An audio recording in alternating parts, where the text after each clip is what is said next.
Chapter 55.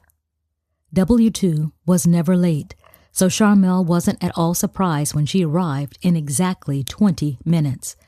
As soon as Sharmelle opened the door, W2 grabbed her in a bear hug.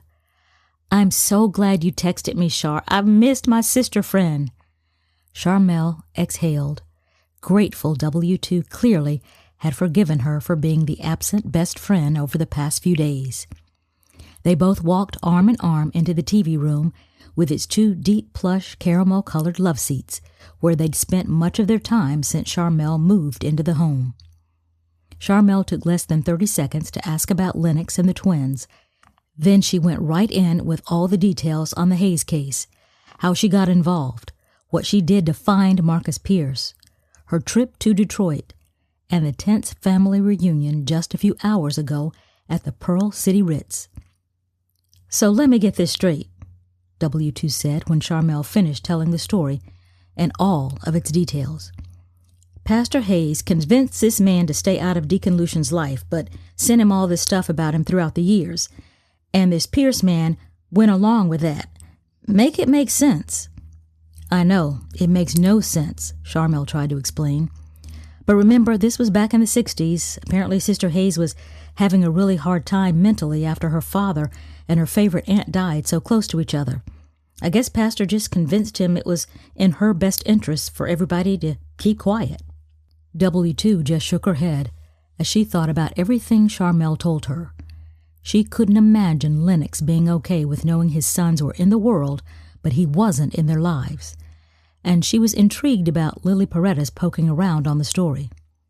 "So you really think Lily is going to do a show on this? I mean, it is right up her alley. She can make it sound kind of salacious. And let's be honest, Char, she wouldn't have to try too hard. It is quite a story with a whole lot of drama." Sharmelle told W2 about her plan to get ahead of the story by having Lyra scoop her, but it was only going to work if First Lady Hayes, Lucian, and maybe even Marcus Pierce would agree to talk. And that would only work if Dominique gave her blessing. She didn't have much faith that she would. W2 was still there when Lyra called. Sharmelle put her on FaceTime and told her story with the Hayeses once more, just as she had with W2.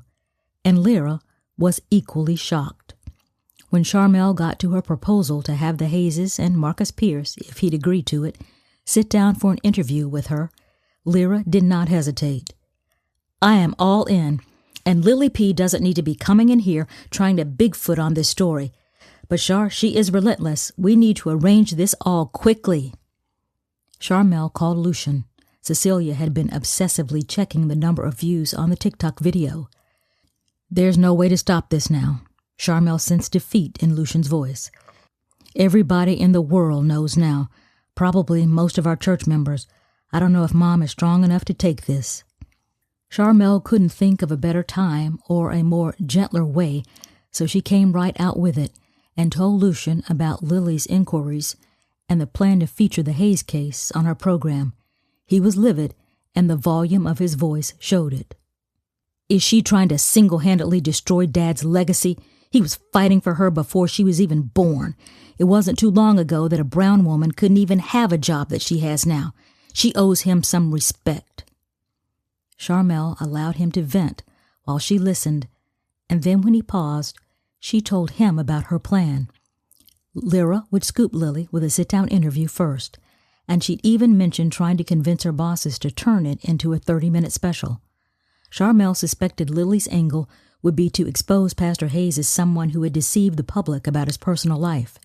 In her mind, Sharmelle pictured Lily coming onto the screen with a melodramatic delivery to ask, "If America's pastor wasn't honest with us about how he got a son, what else was he hiding? What else didn't he tell us? What other deceptions did he take to the grave?" Sharmelle was determined to make sure that didn't happen. "Don't answer me right now. Think about it and let me know how you're feeling tonight."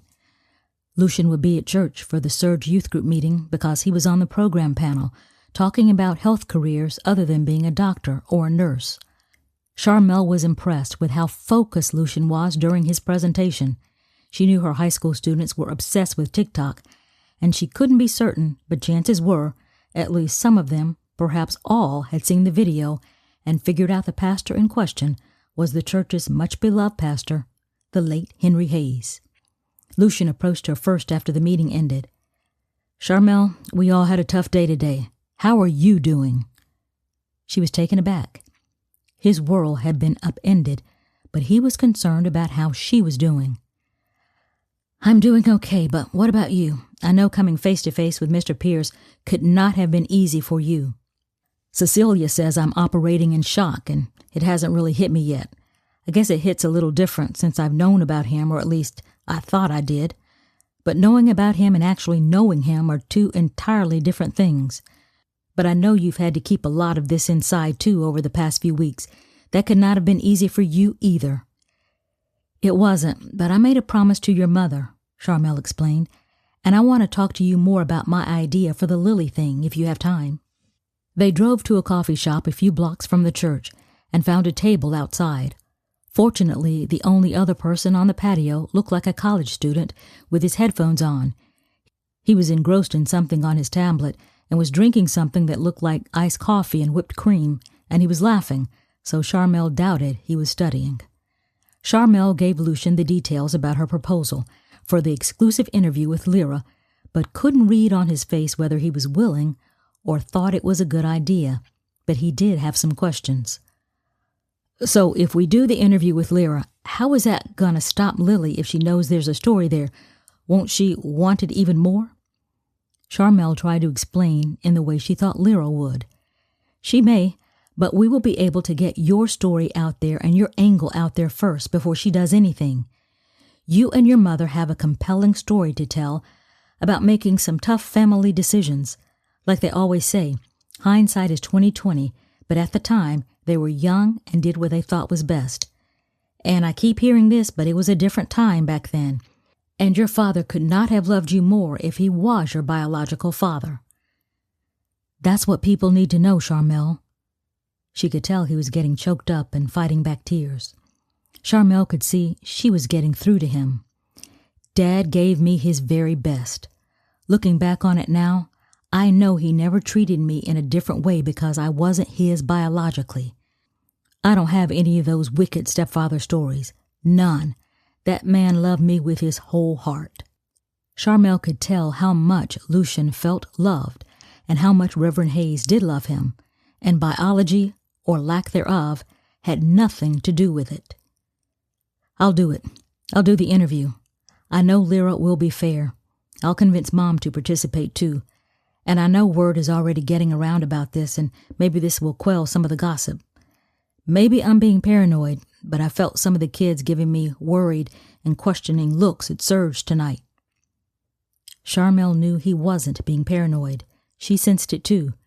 She didn't tell him that. No need to give him something else to worry about. And right now she had enough worries for them all. It was time to talk to Dominique Pierce.